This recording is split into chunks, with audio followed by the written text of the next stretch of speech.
the team. And here's how. Rockets ball movement. Now, look at James. He advances the ball right here, but a lot of times he gets that outlet and nobody else touches the ball. Well, there's been a shift now.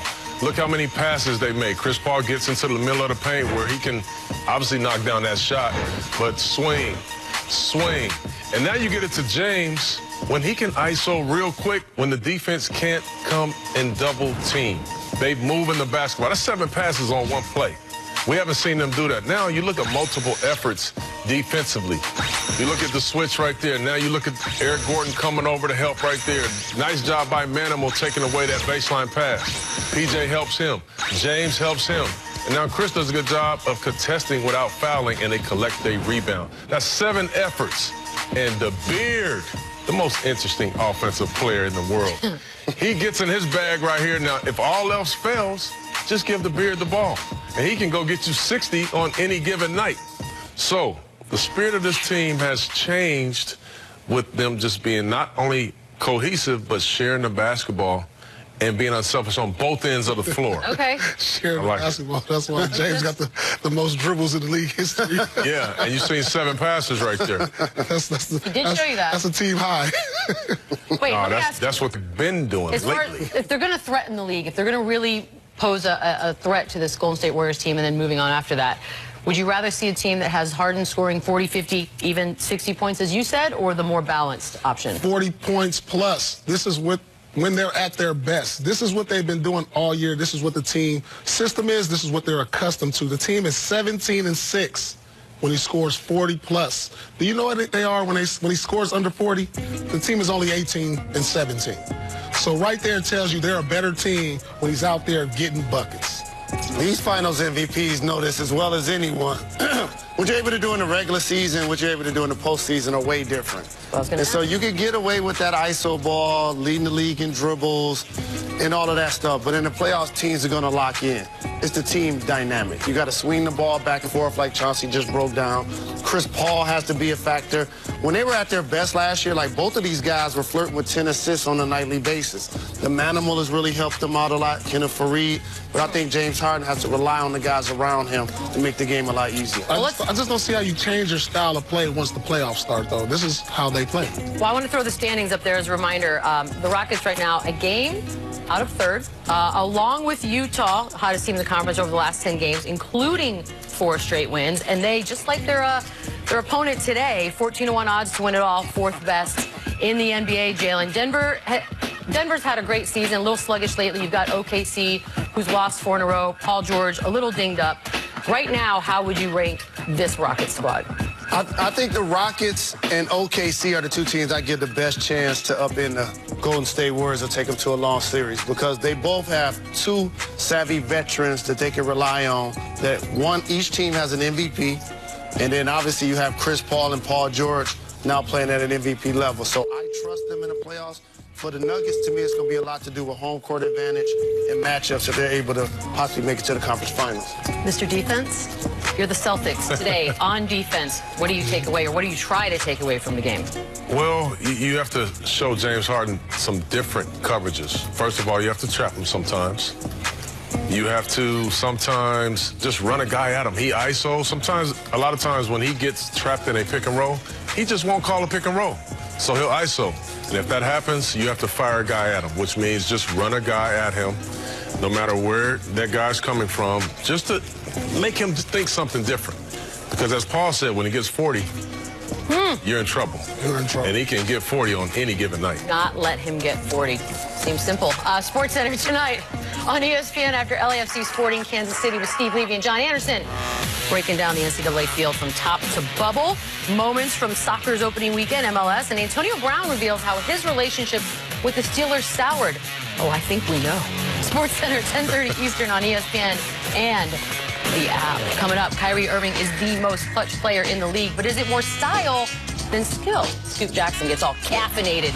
Talks about Kyrie's trend. He breaks it down. Chris Paul passing Karl Malone for 10th on the all-time steals list on Thursday. Next on the list, Spurs legend Alvin Robertson.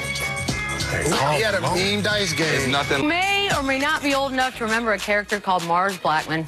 hypothesizing that the thing that made Michael Jordan as great as he was just had to be the shoes. Flash forward 30 years, and the show-stopping exploits of Kyrie Irving. How does he do it? It's got to be the shirt tail. Here's Scoop Jackson.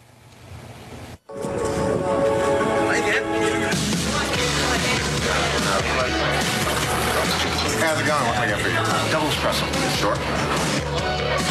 I have a medium black coffee. Stick everything else?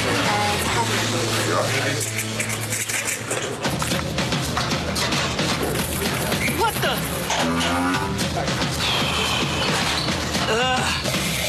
They just ain't working out today. Nothing's going right. Maybe I need to do a Kyrie. Hey, so you know what's about to happen? Oh, I definitely know. Yeah, because every time his jersey comes untucked, he goes into superhero mode. Like he knows that's his superpower. Oh, behind the back move by Irving and score! Untucked Kyrie is an alter ego. It's a superhero. When Peter Parker rips off the suit and becomes Spider-Man, when you untuck Kyrie's jersey, he becomes that superhero, that avenger of NBA basketball. Vibranium to T'Challa, spinach to Popeye. Reggie Miller with seconds of going down. Game 3's in the finals to KD. Irving puts it up. Let's go! Kyrie Irving from downtown! He turns into Super Kyrie. Crazy shots, doing impossible things. Latte for Becca, living that untucked life. Kyrie, tough shot. Uncle Drew with another one. In that game specifically, you knew every single time that he came down the floor, it was not only was he going to get a bucket, but he was going to make a mockery of every single person guarding him. And I swear it's only because he feels he's loose, because that jersey is untucked. Untucked equals unguardable. Untucked means unstoppable. I haven't found one NBA player yet that has been able to stop untucked Kyrie. That even LeBron, the Warriors, the only person who can stop untucked Kyrie is either Uncle Drew or another untucked Kyrie guarding him. Go untucked, become a hero. I feel you, Kyrie. I feel you. Scoop, you're silly. Now, of course, the NBA does not endorse the untucking of any article of clothing unless it happens during normal game action. So for Kyrie and the Celtics, that's sort of been the issue. The Celtics are 1-6 in their last 7 with Kyrie, 6-1 in their last 7 without, and that is regardless of the status of one's jersey. Paul, talk to me about the system, the offensive system that will really showcase Kyrie as a winner. I think we've already saw that in Cleveland, you know, where he didn't have to be the main guy. You know, I truly believe where if you create a system where Kyrie doesn't have to be the leading scorer, he can be that 1B guy. You know, that's a system that we saw him be very successful in. Now all the pressure's on him, all the defense, all the scout report is just all about Kyrie. You know, and it's tough for a small guard to lead a team to a championship. So if you can put him in the system to where maybe you have that other player who can be that He's a 1B scorer. I think he's a 1B for a championship team because he's already shown that. So maybe if one of these other Celtics can emerge as a 1A, a la Jason Tatum. So Kyrie's not good enough to be the best player on a championship team is basically what you're saying. But my belief always, Chauncey, you know this. I don't believe you're a point guard unless you're an all-time point guard, a la Magic, a la Isaiah. You're looking at me saying this. Steph Curry. You're looking at me saying this. You're a rare case. 2004. Rare case. You and Tony Parker. Outside of that, Magic, Isaiah, Steph Curry, all-time guards. I don't think need to be your best, can be your best player to win a championship. So and I'm with you on this. So basically you're saying Steph is on a level, yes. Kyrie isn't. All time. We already put Steph Curry on a top 3 or 4 all-time point guard status. Then that begs the question. He is going to be a free agent. We put the numbers up with and without him on the court. What do you do if you're Boston? To me, it's twofold, because you can't, we talked about his greatness, right? Yeah. You can't just get that kind of talent anywhere. He's one of the greatest, without a doubt, most talented point guards we've ever seen. However, I do think if they go a different direction, they can be successful without Kyrie. I believe that as well. So it's twofold, in my opinion. You still need a superstar to win in this league. Kyrie is a superstar. You need that. There's no way you win in this league without having that. Every final shows it. You need a top 5 player. So I got a question for you, Paul, Mr. Celtic. You can answer it too. If you're Boston, if you had the opportunity to keep Kyrie or you have a shot at Anthony Davis, what do you do? Anthony Davis. No, I have to lean toward Anthony Davis because he so they can go another route and still be successful. To win a championship. He is a top 5 player, a player that you need to win a championship in this league. I mean, history has shown that. Outside of what you did in Detroit, Detroit and San Antonio with Tony Parker. I got you. It just doesn't. But what you guys are acknowledging, and rightfully so, that there's levels to this. So there's all-star players, they're all NBA players, they're MVP level players, and they're all-time great players. Yes. And so we kind of just slotted Kyrie. Here's the kind of issue that he's had in Boston. He came to a turnkey situation, had the most rings. People perceive the best GM, the best coach, the best young talent, and also the best assets for the draft. And he seems miserable there. Right. And so when they're a 5th seed, I feel like this is going to be a final season playing with that squad regardless of what the Celtics want to do. New pastures. Well, he's not done yet because he will be facing LeBron. Celtics Lakers highlight next week's NBA Saturday primetime game presented by HyperX Gaming. Obviously, both teams struggling lately. It's an important matchup. Must win for one. Our coverage tips with NBA Countdown at 8, 5 Pacific on ABC. And as always, you can watch it on the app. Let's check out who is playing with confidence. Brought to you by Toyota. It's Clint Capella, returning with confidence. The last 5 games, 12 points, 12 boards, and a 4-1 record. We got a backup pair of those earbuds. You always lose them at least once. Crossover, got it! Harden with a step-back 3. Got another one. Shake and bake, and throws it. Now the crossover, now you're frozen. Kyrie Irving putting on a show. Harden with a cold-blooded 3. Man down. Oohs and ahs from the crowd. That's what he does so well. Time to go courtside for Rockets Celtics. So James Harden's lowest shooting percentage happens to be against the Celtics, Jalen. What is it that they do that does that for him? You are your skill set, Michelle Beadle. When I look at the Boston Celtics, I noticed something. They have lockdown defenders on the perimeter. Marcus Smart comes to mind, Jaylen Brown. When he runs pick and roll actions, Al Horford is one of the better bigs in containing pick and roll ball handlers. So the Celtics do a really good job of making him play in the crowd. And on the opposite side of that spectrum, Paul, Kyrie happens to average his 2nd most against any team against the Rockets. Do you expect another big game? Yeah, he always shows up in these type of games, especially on national television. I expect him to really step up tonight, but I don't see him scoring 26 to 30 points tonight. I think he's going to do a better job today at getting his teammates involved. Look to him to get double-digit assists today. Ooh, double-digit. I'm going to look to Paul. I'm glad you said that. I'm going to look to Paul Pierce for a last-minute wager for us, please. And thank you. Kyrie, how many assists will Kyrie have today? 13. 8. 7. I'm going 9. 11. 11. Take it easy, Kai. Now the Rocket Celtics. So low-key that you might not see me. LeBron returned to the Lakers lineup on January 31st. They've since played 12 games. Mr. Activated and his squad have lost 8 of them. Rock bottom last night against the Suns, the worst team in the league. First quarter, Lakers trailing by 2. Rajon Rondo throws it up for James. Good leave. Lakers tie it at 15 apiece. Lakers down 13 now. James drives through defenders. Not just any layup. It was the layup that passed Kobe Bryant for 5th most field goals all time in NBA history. Second quarter, Kelly Oubre comes out of nowhere to get the miss. Josh Jackson the finish. Suns lead by 7. Third quarter down. Lakers down 5. Brandon Ingram, ball stripped away by Oubre Jr. Again, he takes it himself. Lakers down 7. Then the next play, keep an eye on Ingram and Kyle Kuzma. 3-point line, they stand there.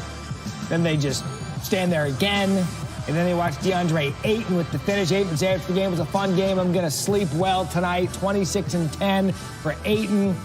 And then LeBron just tries to inbound it and throws it off the backboard.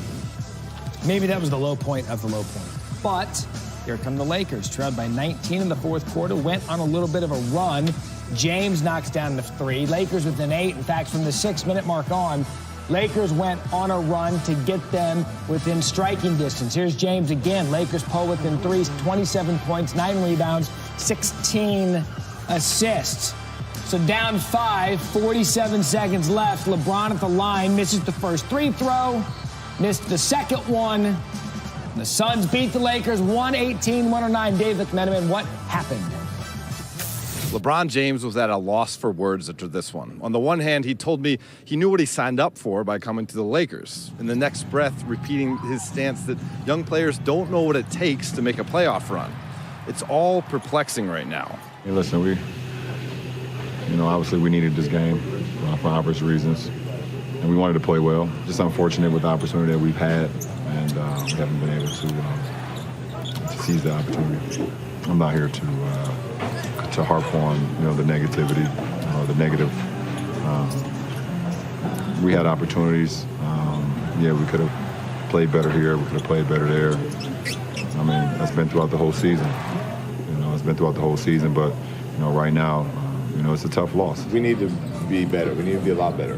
Happy with the fight we showed in the fourth quarter, but that's where we're at in the season. That's the desperation that we need to start the game with. How do you guys turn this around? I'm honestly not even sure. Obviously something wrong with this team, and it's up to us to try to fix it, but not really sure right now. Add this loss to the league-worst Suns, to a pile of defeats to cellar dwellers like Cleveland, Atlanta, Memphis, and New York this season. Two sources told ESPN late Saturday that the team hasn't had any discussions yet about replacing Luke Walton. So the march continues. Where to? It looks like another missed postseason. Wow, Kuzma, there's a problem with this team. Yeah, the problem is losing to the Suns at a 190 win percentage. That's the worst win percentage to beat a LeBron team when he plays in the game, minimum 25 games into a season. And according to BPI, the Lakers have a less than 1% chance to make the playoffs. So the 10th place Lakers, they're teetering. The Warriors are not taking on the Sixers. There was no Joel Embiid. He did a little working out pregame, but he was unable to go. No Klay Thompson on the other side. But Matt Barry, there was a Scorpion sighting. Scorpion from Mortal Kombat decided that he was going to play in the game. That, of course, is Kevin Durant. He's like, get over here. Had a really, really good game in this one. Backing down Ben Simmons, shoots over Ben Simmons. He had 28 points through the first 3 quarters and 34 on the night. It's a weird game, though. We pick it up in the fourth quarter, and the Warriors are down by 1. Curry only played about 3.5 minutes in the third quarter because he had foul trouble, but when he turned it on in the fourth quarter, he certainly turned it on. There's a 3. A few more possessions later, Curry this time decides he'll drive, puts them up by 6. Curry alone, 6 points in the final 2:55 of this game. Pick it up here with the Warriors inbounding. Durant's going to get it and immediately get fouled by Mike Scott, who had a great game, 22 points in Embiid's absence, but Brett Brown's really upset with him. Why? No, don't do that. Sixers down 5 now. Simmons, where's the defense? There was none. So they cut the lead to 3. Simmons, second consecutive triple-double, 25 points, 13 boards, 11 assists. In the final seconds now, Sixers down 3. Simmons fouled by Draymond Green, so Simmons is going to go to the line. He makes the first free throw. He has to intentionally miss the second one. It's not a good intentional miss, though. But they still had a chance, Matt. They still had a chance at those Sixers. Still down by 3. Simmons on the inbound. He'll find Tobias Harris, but Harris, just makes a big mistake and steps out of bounds. Probably wasn't going in anyway. Nevertheless, the Warriors stage a comeback and end up winning this one off. Curry's 28 points, Durant's 34. Brett Brown later asked about his team's miscues down the stretch. Was that instructed to miss that free throw? Yeah, absolutely. We brought in Jonas so we could go bigger. And you got to hit the rim, obviously, to trigger it. There's so much situation stuff that we just really haven't had the chance to go through with our new guys. And, whether it's you need a 3 on a sideline, whether you're trying to miss a free throw and position people around, whether, you want to foul or don't you foul type stuff. Even though these guys are great players and have been around the league a long time, every coaching staff is sort of different, and some of it isn't their fault, it's nobody's fault. It's just the fact that we've been with each other for a minute, and at times like that, it rears its head.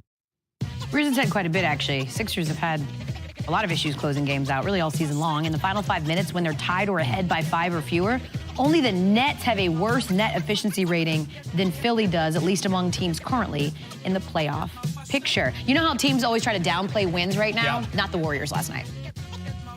Yeah, they've lost 2 in a row. Being without Clay, without Loon, playing against a great team on the road. Definitely one of the best wins of the year. These feel-good kind of games where you just figure out how to win. It's very kind of playoff-esque, and we want to build that kind of mentality and expectation down the stretch of the season.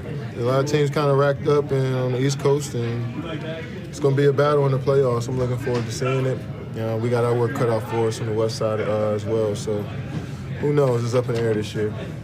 Some numbers with your coffee this morning. Warriors scored 120 points for the 30th time this season. That is 5 more games than any other team in the NBA and already matches their total from all of last season. Golden State also did most of its damage in the third quarter, outscoring the Sixers by 15. That's not really anything new for these Dubs. On the season, they've outscored their opponents by 195 points in the third quarter, which is the best in the NBA. And finally, that third quarter surge is what led Golden State to the comeback victory, as you just saw. Warriors have 13 wins when trailing by at least 10 points this season, second most in the NBA, behind only